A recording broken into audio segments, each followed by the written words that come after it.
Cristo viene pronto. Aleluya. El inspirador Espíritu Santo. Ninguna profecía de la Escritura es de interpretación privada, porque nunca la profecía fue traída por voluntad humana, sino que los santos hombres de Dios hablaron siendo inspirados por el Espíritu Santo. Esto lo vemos en la segunda carta del apóstol Pedro, en el primer capítulo, versículos 20 y 21. De nuevo los saluda su amigo y hermano el pastor Carlos Parga. Y de antemano le doy las gracias a mi Dios por permitirme de nuevo exponer su palabra al Señor de señores y Rey de reyes, Jesús de Nazaret, al Verbo. Este pasaje nos llama la atención al hecho de la inspiración de los antiguos profetas y nos enseña que la obra del Espíritu Santo consistió en revelar a los mensajeros escogidos lo que era la voluntad de Dios. Muchas veces y de diversos modos, Dios habló a nuestros padres por los profetas. La revelación divina comenzó en el Edén y Dios nunca ha dejado de estar en comunicación con sus súbditos fieles. En las dispensaciones antediluviana y patriarcal, en intervalos habló con ciertos hombres y les reveló su voluntad. Pero a partir del día en que eligió a Moisés para enviarle a que sacara de Egipto a su pueblo, ha ocupado siempre a cierta clase de personas especiales a quien encargaba que expusieran sus mensajes a su pueblo. A esos mensajeros se les conoce con el nombre de profetas de Jehová. Probablemente Moisés fue el primero de ellos. En el capítulo 4 de Éxodo, vemos cómo Dios lo llamó para encomendarle un ministerio especial. Le dijo: ahora, pues, ve, y yo estaré con tu boca, y te enseñaré lo que hayas de hablar. Poco después de nombrar a Aarón para que fuese vocero de Moisés, añadió: tú hablarás a él, y pondrás en su boca las palabras, y yo estaré con tu boca y con la suya, y os enseñaré lo que hayáis de hacer, y él hablará por ti al pueblo, y él te será a ti en lugar de boca, y tú serás para él en lugar de Dios. Moisés sabía que era profeta, y dijo, refiriéndose a aquel de quien era símbolo: Jehová tu Dios levantará para ti un profeta del medio de ti, de tus hermanos semejantes a mí, a él oiréis. Deuteronomio 18:15. El otro gran profeta que vino después de Moisés fue Samuel. Este, como Moisés, apareció en momentos en que su pueblo pasaba por especial crisis.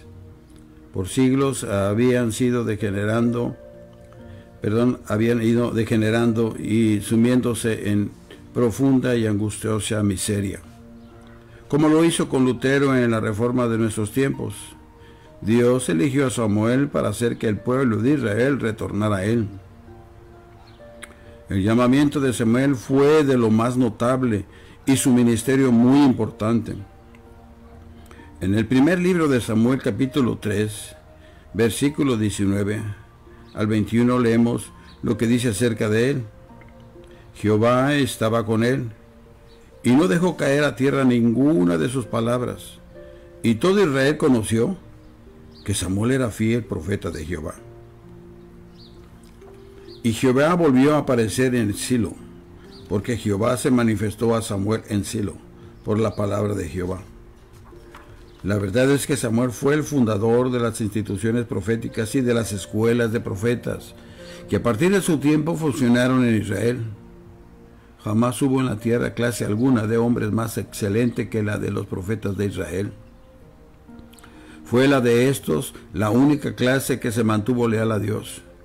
Con pocas excepciones, los reyes fueron todos muy perversos, y aún los componentes de la clase sacerdotal siguieron las tendencias de los soberanos corruptos y del pueblo impío. Pero los profetas fueron verdaderos representantes y testigos de la justicia y de la piedad en los momentos más oscuros de la historia del antiguo pueblo de Dios. Cuando Saúl dejó de desempeñar lealmente el alto cargo al cual Dios le había llamado, Samuel siguió siendo leal a Dios. Cuando David se hundió en su doble crimen, Natán se presentó para reprobarlo y para darle el mensaje de parte de Jehová. Cuando Salomón permitió que su corazón se apartara de Dios, se presentó el profeta Ahías para darle el mensaje de Dios, advirtiéndole lo que le iba a sobrevenir y para decirle a Jeroboam que su reino iba a ser dividido.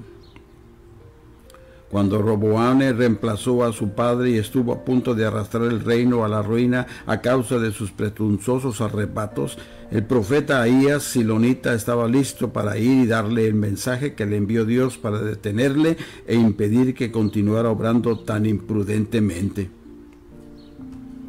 Cuando Jeroboam hubo ascendido al trono de Israel y trasladado sus altares idólatras a Dan, un profeta de Dios estaba listo a presentarse ante él con el objeto de advertirle acerca de los juicios de Jehová que caerían sobre él a causa de su idolatría. Cuando el malvado Baasa, rey de Israel, había hecho rebasar la copa de su pecado, Dios tenía listo a su siervo el profeta Jehú para que le llevara su mensaje advirtiéndole del castigo que iba a caer sobre él. Cuando Sisac, rey de Egipto, se lanzó al ataque contra Roboam, acudió el profeta Semaías con el objeto de llamar al pueblo al arrepentimiento y a prometerle que Dios le iba a libertar de mano del enemigo. Cuando el rey Asa hizo el llamamiento a su nación para que se preparara a hacer frente al enemigo, confiando en el brazo de Jehová, Dios envió al profeta Azarías con un mensaje de aliento, prometiéndole que haría pacto con él. Y cuando más adelante, en el curso de su reinado, Asa se ensoberbeció y, dejando de lado el brazo de Dios, quiso apoyarse en el de carne. Entonces Dios envió al profeta Ananí para decirle que su actitud había desagradado a Dios y para anunciarle el castigo que iba a acarrear sobre sí a causa de su actitud. Josafat se enfrentó con los amonitas y con los moabitas en el valle de Bereca y se vio en gran peligro de ser derrotado. Mas Dios envió al profeta Jaasiel para que anunciara la victoria que, por la fe, ganarían a la mañana siguiente. Cuando Joás, rey de Judá, se apartó de Dios y Zacarías, profeta de Jehová, fue para reprenderle por su pecado, este fue cruelmente maltratado por el rey y por el pueblo hasta dejarlo muerto. Zacarías fue el primero de la hueste de mártires del Señor, que sellaron con su sangre el testimonio que dieron en nombre de Dios. Cuando Acab y Jezabel reinaban en Samaria y todo Israel rendía culto a Baal, apareció Elías como mensajero de fuego del Señor, para exhortar al pueblo y para hacer que éste volviera a cumplir la alianza que había hecho con el cielo. Cuando Elías hubo acabado su ministerio, se presentó Eliseo como mensajero de paz, y por medio siglo fue un siervo de Dios que simbolizó la venida de Cristo. La luz más destallante del reinado de Ezequías fue el profeta Isaías. Aún después de la caída de Jerusalén, cuando la nación judía fue conducida al cautiverio, Jeremías fue como un ángel guardián que vigilaba sobre ella en el negror de la medianoche. Y por medio de sus exhortaciones y sus ruegos, trató de aliviar su cruel destino. Y cuando no pudo hacer más por ellos, lloró sobre ellos, como años más tarde lo hizo el divino Maestro sobre la ciudad que tanto amaba. En los últimos días de Israel, Oseas, el profeta del amor, fue quien le llevó los mensajes de Dios. El cautiverio de Judá fue aliviado por el ministerio profético de Ezequiel, que les visitaba en las orillas del río Quebar, y Daniel lo hizo en la lejana Babilonia. En los días de la restauración, el pueblo dependió más de los profetas Ageo y Zacarías que de Zorobabel, y Finalmente, la dispensación del Antiguo Testamento llegó a su fin con el ministerio de Malaquías, mensajero de Jehová y profeta de lo que había de venir. Basta la mención de estos profetas mensajeros para que nos demos cuenta del valor y grandeza de la misión que cumplieron Isaías y Oseas. Significan que Dios es el Salvador. Jeremías, que Dios está en las alturas. Ezequías, que Dios es fuerte. Daniel, que Dios es juez. Joel, que Jehová es Dios. Elías, que Dios es Jehová. Eliseo, que Dios es nuestro Salvador. Jonás, el primero de los profetas cuyos escritos han llegado hasta nosotros, significa la paloma e indica al Espíritu Santo con toda su tierna gracia. Nahum, que escribió cuando Israel estaba en lo peor de sus aflicciones y ruinas, significa el Consolador. Y Malaquías, que fue mensajero de la nueva dispensación, significa mi mensajero. Vemos pues que aún los nombres y las vidas de esos mensajeros de Dios expresaban la elevada naturaleza de la divina misión que les fue encomendada. Los profetas de Israel se pueden dividir en dos clases. Primera, aquellos de quienes solo sabemos que vivieron. Y segunda, aquellos cuyos escritos han llegado hasta nosotros. Estos últimos se pueden dividir en 6 clases. En primer lugar tenemos a Jonás, que se destaca como el iniciador de los profetas y el primero cuyos escritos poseemos. Luego tenemos a los profetas que intervinieron durante los últimos tiempos de Israel, es decir, Oseas, Amós y Nahum. En tercer lugar siguieron los profetas de Judá, desde el reinado de Ezequías, por cosa de 2 generaciones y cerca de un siglo antes de la caída de Judá. Estos fueron Joel, Miqueas e Isaías. Vivieron en los prósperos días del reino de Judá y fueron enviados para que trataran de impedir que la nación cayera en el cautiverio hacia el cual iban a grandes pasos. Debido al ministerio de estos mensajeros de Dios, se retardó casi un siglo que le ocurriera a Judá la desventura que le sobrevino a Israel. Pero esta llegó al fin y tenemos un cuarto grupo de profetas que se mantuvieron alrededor del reino de Judá, que se derrumbaba y después de la caída de Jerusalén. Estos fueron Jeremías, Abdías, Sofonías y Habacuc. Algo más tarde encontramos una quinta clase, a la que podemos llamar la clase de los profetas del cautiverio. Estos profetizaron durante el cautiverio. Fueron Ezequiel y Daniel, el uno en el país, el otro en la capital de Babilonia. Finalmente, tenemos a los profetas de la restauración, aquellos que exhortaron y consolaron a la patria para reconstruir el templo y la ciudad de Jerusalén. Estos fueron Ageo, Zacarías y Malaquías. Estos 16 nombres constituyen la gloriosa compañía de profetas cuyos escritos han llegado hasta nosotros. Generalmente se les divide en 2 clases, los profetas mayores y los menores. Isaías, Jeremías y Ezequiel pertenecen a los primeros y el resto a los segundos. Todos ellos aseguraban que eran mensajeros especialmente enviados por Jehová, y eso fue confirmado por la presencia y el poder de Dios que les acompañaba. Todos ellos pertenecían a esa clase a la cual se refiere el versículo que nos sirve de texto. Hablaron siendo inspirados del Espíritu Santo. Aleluya. Lo mismo, y tal vez con mayor énfasis, se podría decir al tratarse de los profetas y escritores del Nuevo Testamento. Llegamos así al gran tema de la inspiración de las Santas Escrituras y los mensajeros de la voluntad de Dios en el curso de las diversas dispensaciones. Detengámonos a considerar brevemente, primero, la naturaleza de la inspiración, luego las evidencias de ella y, en tercer lugar, la responsabilidad que cae sobre nosotros. Primero, ¿qué es lo que queremos decir al hablar de la naturaleza de la inspiración? ¿Y qué queremos decir cuando hablamos de los inspirados profetas e inspiradas escrituras? Los primeros escritores de la palabra de Dios dejan contestada esa pregunta y ya más aún la resuelven.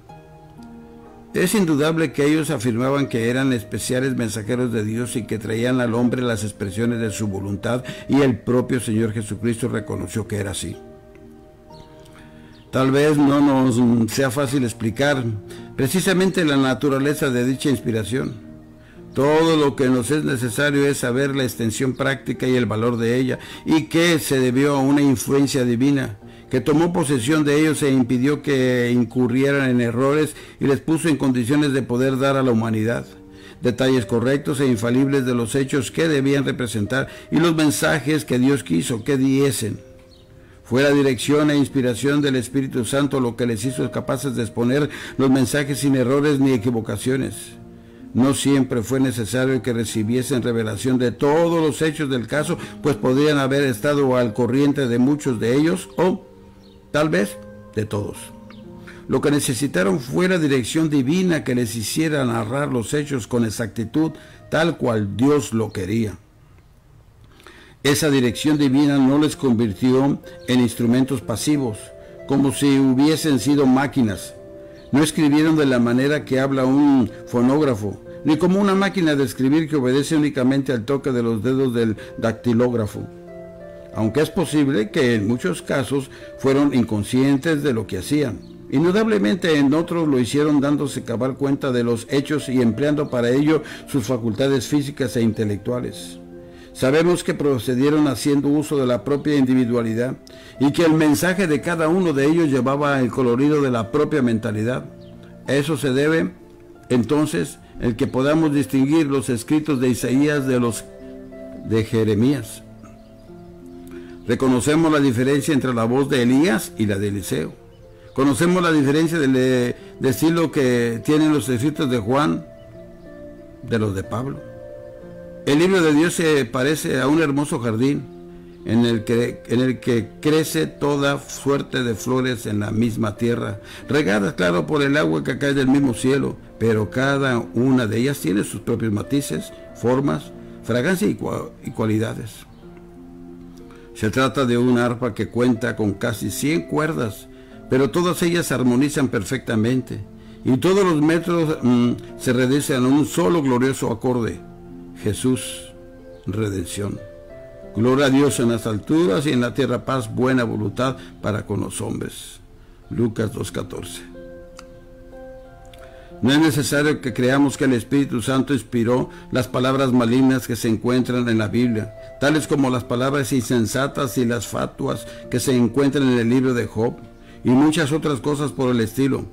Todo lo que se requería era que la Biblia contuviese los datos correctos acerca de la esposa de Job y de lo que dijeron los amigos de éste, y aún de lo que dijo el propio diablo. Los discursos los inspiró el diablo, pero la anotación que se hizo de ellos la inspiró el Espíritu Santo. El apóstol Pablo explica explícitamente lo que es la inspiración cuando dice: y nosotros no hemos recibido el espíritu del mundo, sino el Espíritu que proviene de Dios, para que sepamos lo que Dios nos ha concedido, lo cual también hablamos, no con palabras enseñadas por sabiduría humana, sino las que enseña el Espíritu, acomodando lo espiritual a lo espiritual. 1 Corintios 2, versículos 12 y 13.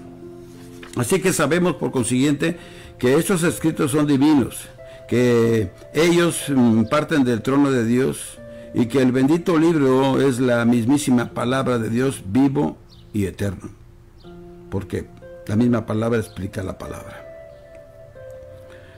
El Señor Jesucristo da testimonio acerca de la inspiración de las Escrituras. Repetidas veces citó los libros del Antiguo Testamento y dijo que es la palabra de Dios y del Espíritu Santo que nos fue transmitida por medio de los profetas. El Nuevo Testamento testifica la inspiración del Antiguo, y el Espíritu Santo, valiéndose de sus mensajeros posteriores, confirma sus mensajes valiéndose para ello de los oráculos anteriores. El mensaje trae aparejado consigo su propia evidencia e imparte a todo corazón la convicción de su divinidad y su verdad. La mejor evidencia de las Sagradas Escrituras es la respuesta que haya en la conciencia del hombre. Al escuchar al Divino Maestro nos vemos obligados a decir: me dijo todo lo que he hecho. ¿No será este el Cristo? Para el Hijo o hija de Dios, el más divino de los testimonios respecto a las Sagradas Escrituras son las bendiciones que ellas traen al alma, el testimonio que el Espíritu Santo trae consigo y el efecto que la lectura de ese libro ha tenido en su corazón y en su vida. Las más divinas de sus credenciales son los milagros de la gracia de Dios. Ha transformado al alma de pecadora en santa y ha hecho que el desierto de la miseria y del mal florezcan como la rosa. Pero también tiene credenciales divinas y sobrenaturales, lado a lado con la inspirada palabra de Dios y seguido de los testigos gemelos, los milagros y las profecías. Esas potentes palabras han conmovido los cielos y sacudido la tierra. Respondiendo a sus órdenes, los muertos han resucitado, los vivos han sido transformados y toda la naturaleza ha sido testigo de la suprema autoridad de los mandatos de Dios. Este libro es el panorama de siglos. Y la historia ha señalado lo que ha dicho en sus párrafos. Tenemos en él las profecías de sucesos que habían de ocurrir siglos más tarde, y todos ellos se han cumplido al pie de la letra, de tal modo que al leerlas no nos parecen profecías, sino relatos de hechos ya sucedidos. Cuando Babilonia se encontraba en el esplendor de su gloria, Daniel tuvo el valor suficiente para decir que se derrumbaría y sería suplantada por el imperio persa. Daniel vivió hasta ver cumplida su predicción. Cuando Ciro se encontraba en la cúspide de sus conquistas, Daniel miró a través del horóscopo profético y vio a los guerreros griegos y romanos que caían sobre sus dominios y aniquilaban su imperio. Todos los sucesos históricos subsiguientes fueron predichos por Daniel y algunos de ellos se están cumpliendo hoy día. ¿Qué otra mente que no fuera divina pudo haber hecho esas predicciones? ¿Qué libro que nos fuese inspirado podría contener tales escritos? Aún en los detalles más diminutos se pueden ver indicios de sabiduría y omnisciencia divinas. El profeta de la antigüedad dijo en un lugar que Sedequías sería conducido a Babilonia y en otra parte que dicho rey no vería la mencionada ciudad. Al principio parece que en ello hubiera una discrepancia, pero en la historia se ve fielmente confirmada tal predicción, pues Nabucodonosor hizo que privaran de la vista a Sedequías poco antes que entrara cautivo a la ciudad y por consiguiente no la pudo ver.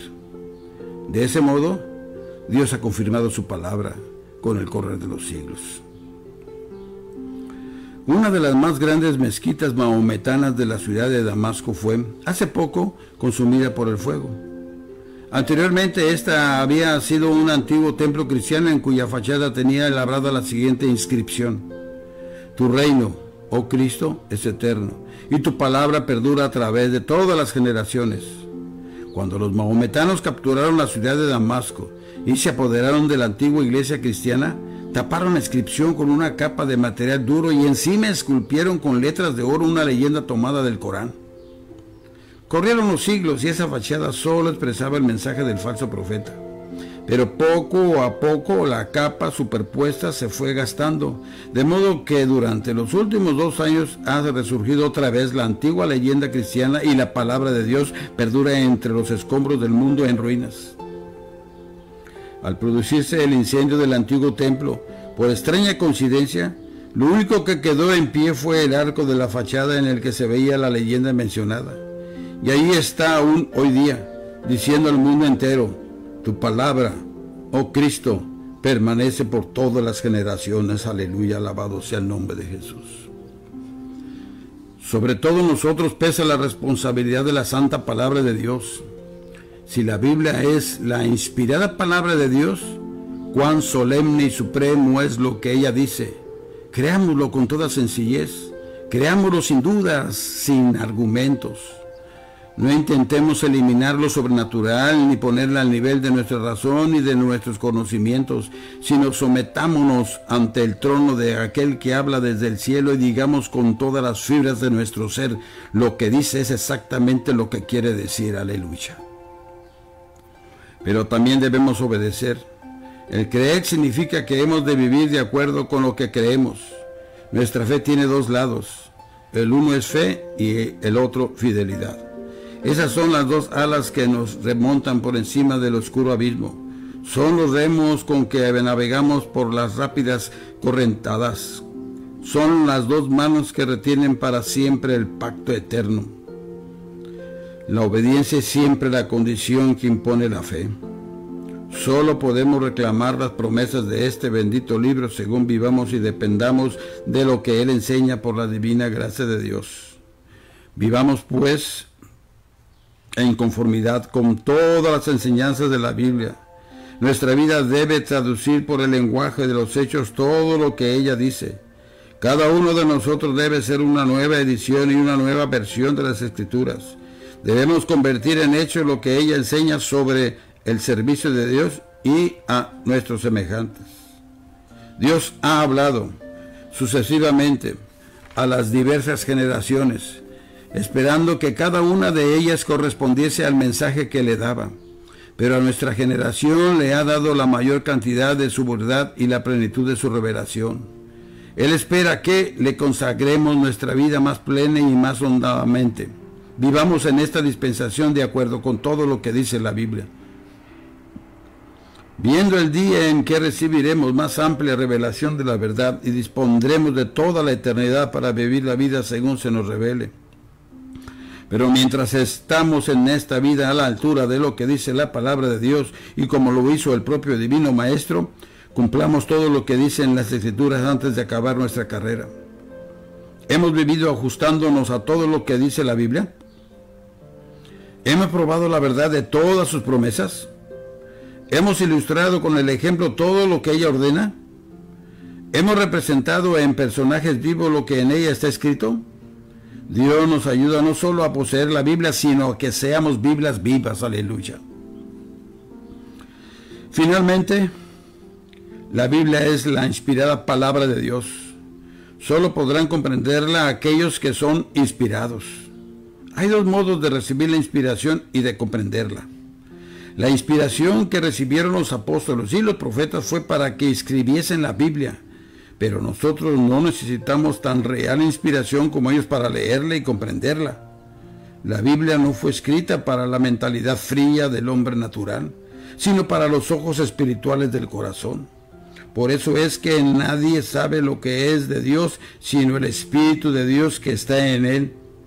Debemos tener los mismos sentimientos de Cristo y estar llenos del poder del Espíritu Santo antes de poder comprender bien y plenamente las Sagradas Escrituras. ¿Recibiremos su bendito Espíritu Santo para poder entender su bendita palabra? Claro. ¿Leeremos la Biblia como se lee la carta de un amigo y no simplemente como una historia o una biografía?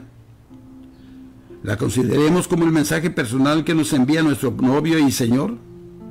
Si así lo hacemos, comprenderemos lo que ella dice.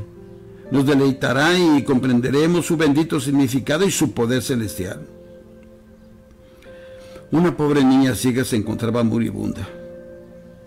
Sus helados dedos estaban insensibles. Pidió que le alcanzaran la Biblia que amaba tanto y trató de leerla palpando con los dedos las letras en relieve. Mas como no podía sentir nada con los dedos, se puso muy triste. Pero oprimiéndola sobre su pecho dijo: Biblia querida, no puedo leerte más, pero sigo amándote mucho. En ese momento se dio cuenta que sus labios tenían sensibilidad y que valiéndose de ellos podría seguir leyéndola. Dejó escapar una expresión de júbilo y pasando los labios de línea en línea leyó y lo que leía le llegaba al corazón. Alabado sea el nombre del Señor. Mi querido hermano y amigo, tomemos la Biblia, leámosla más detenidamente y no solamente leámosla, sino escudriñémosla y la comprenderemos mejor. Ella nos dirá lo que Dios quiere decirnos y nos dará el mensaje vivo de su amor. Así es que, Señor, haz de nuestra vida una oración permanente a ti, de modo que pueda pensar, decir y hacer alabanzas a tu nombre y sigamos confiando en el Señor de señores y Rey de reyes. Él es bueno y su misericordia es para siempre. La palabra de Dios, el Verbo encarnado, Jesús de Nazaret, nuestro Salvador, nuestro Redentor, nuestro amigo fiel, nuestro médico, nuestro abogado. Que Dios me lo siga bendiciendo. Y le doy gracias primeramente a Dios por permitirme poner su palabra por este medio. Y a usted también. Y le sigo pidiendo que siga compartiendo el mensaje para la honra y gloria de Dios, para que el Evangelio siga difundiéndose por las diferentes plataformas de las redes, ya sea por el Facebook, por el YouTube. Y así estaremos colaborando para que más personas escuchen la palabra de Dios. Y claro, ante todo, que lleguen a los pies de nuestro Señor Jesucristo. Pero si le pido sus oraciones por este su servidor, por este vaso, por este instrumento, el cual se despide, deseándoles que lo siga guardando nuestro Señor Jesucristo y lo siga bendiciendo. Y si usted no ha aceptado a Jesucristo como su único y suficiente Salvador, hágalo, hágalo, hágalo. No más únicamente pídale, arrepiéntase, y el Señor le dará su perdón. Que Dios me lo siga bendiciendo y hasta la próxima. Se despide su hermano y amigo, el Pastor Parga.